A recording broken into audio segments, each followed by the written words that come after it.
이 영상을 클릭하신 분이라면 이런 고민을 가지고 계실 거예요. 창업하려니 불경기에 100만 폐업 시대라는데 돈과 시간만 쓰고 망하면 어떡하지? 요즘 장사가 정말 안 되네. 월세 내기도 힘들다. 폐업하자니 당장 할 일이 없고 지금까지 투자한 돈과 시간도 너무 아깝고 저 역시 지난 10년간 자영업을 하며 크고 작은 실패와 성공을 모두 경험했습니다. 장사가 너무 안 돼 빚을 지고 신용불량자가 되었던 적도 있습니다. 반면 식당을 운영하며 연매출 20억 이상을 달성하기도 했습니다. 오늘은 자영업을 준비하시는 분들 그리고 장사가 안 돼 걱정하시는 분들을 위해 제가 직접 경험한 필승 생존 전략을 공유하려고 합니다. 제가 장사를 하며 가장 힘들 때마다 되새기던 문장이 있습니다. 모든 문제에는 해결책이 있다. 아무리 힘든 시기라도 실패를 막고 살아남을 방법은 반드시 존재합니다. 오늘 말씀드릴 내용이 이 영상을 보는 여러분께 꼭 도움이 되길 바랍니다. 그럼 시작하겠습니다. 첫 번째는 바로 입지 선정입니다. 이건 정말 중요합니다. 만약 이미 장사를 하고 있는데 입지가 안 좋다면 어떡하죠? 라고 생각하신다면 두 번째 전략에서 해결 방법을 알려드릴 테니 조금만 기다려주세요. 자, 입지 선정으로 다시 돌아가서 정말 쉬운 예를 들어보겠습니다. 떡볶이 가게를 차린다고 가정해봐요. 저렴한 분식집 스타일의 떡볶이 가게와 고급스럽게 꾸민 고가의 떡볶이 가게는 전혀 다른 위치에 차려야 합니다. 너무 당연한 이야기처럼 들리지만 막상 창업을 준비하다 보면 이런 기본적인 부분에서 실수하기 쉽습니다. 저도 그랬습니다. 10년 전 수제 원목 가구점을 창업했다가 쫄딱 망했습니다. 지금 생각해보면 입지, 컨셉 모든 것이 맞지 않았습니다. 입지 선정은 장사의 성패를 가르는 가장 중요한 첫 단추입니다. 한번 정하면 폐업하지 않는 이상 바꾸기 어렵습니다. 창업자가 아니라면 고객의 입장에서 생각해야 합니다. 내가 하려는 아이템과 핏이 맞는 위치를 찾아야 합니다. 두 번째 전략은 마케팅입니다. 뻔한 이야기 같지만 그만큼 장사에서 마케팅은 정말 중요합니다. 고대 이집트의 파피루스에도 상품과 서비스를 광고하는 기록이 남아있을 정도로 마케팅은 인류 역사와 함께 해왔습니다. 그런데 많은 분들이 마케팅이 중요한 건 알지만 어렵게 생각하며 시도조차 하지 않는 경우가 많습니다. SNS, 쇼폼, 영상 촬영, 디자인, 난 잘 못하는데. 하지만 사실 마케팅은 누구나 할 수 있는 단순한 활동입니다. 마케팅의 본질은 가치입니다. 스티브 잡스도 새로운 광고 캠페인을 소개하며 마케팅의 본질은 가치라고 말했습니다. 고객이 상품에서 얻는 이익이 판매 가격보다 높다면 그 상품은 가치가 있는 것입니다. 예를 들어 다이소의 경영 철학처럼 1,000원짜리 한 장과 다이소 상품 중 고객이 다이소 상품을 선택하게 만드는 것, 바로 이것이 가치를 높이는 방법입니다. 지금 당장 내 상품이나 서비스의 가치를 높이기 어렵다면 반대로 가격을 낮추는 방식도 있습니다. 단 판매가 자체를 낮추기보다는 할인 이벤트나 쿠폰을 활용하는 것이 더 좋습니다.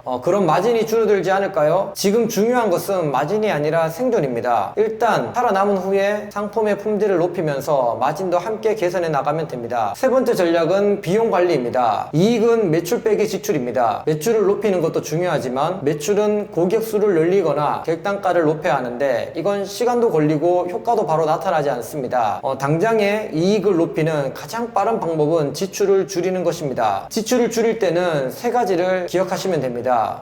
첫 번째, 고정비를 줄인다. 두 번째, 재고와 로스를 줄인다. 세 번째, 원재료와 용품 구매 비용을 줄인다. 단 품질 저하에 주의하셔야 합니다. 외식업에서 고정비의 핵심은 식재료와 인건비입니다. 대형 식당에 방문해 보면 종종 손이 놀고 있는 직원들을 볼 수 있습니다. 이는 곧 인건비의 로스입니다. 외식업은 노동 집약적인 사업입니다. 최소의 인원으로 최대 효과를 내는 효율적인 운영이 필요합니다. 이를 위해 메뉴 구성, 조리법, 동선, 용품 배치를 꼼꼼히 점검해 인건비를 줄여야 합니다. 이외 재고 관리를 통해 쓸데없이 많은 재고를 보유하고 있는지, 로스가 많이 나는 요리가 있는지 체크해야 합니다. 원재료와 용품 구매 시 더 저렴하게 구입할 곳이 있는지 꼼꼼하게 살펴봅니다. 생각보다 동일한 상품을 더 저렴하게 구매할 방법을 놓치는 경우가 많습니다. 오늘은 자영업 실패를 막기 위한 세 가지 생존 전략을 알아보았습니다. 우선 가장 좋은 방법은 가능하면 자영업을 하지 않는 것입니다. 자영업의 성공률은 10%도 안 됩니다. 직장 생활은 최저시급이라도 보장되지만 자영업은 절대 수익이 보장되지 않습니다. 잘못하면 적자만 남습니다. 하지만 그럼에도 불구하고 창업을 결심했거나 이미 자영업을 하고 있다면 방금 말씀드린 세 가지 원칙만 잘 지켜도 성공 확률을 크게 높일 수 있습니다.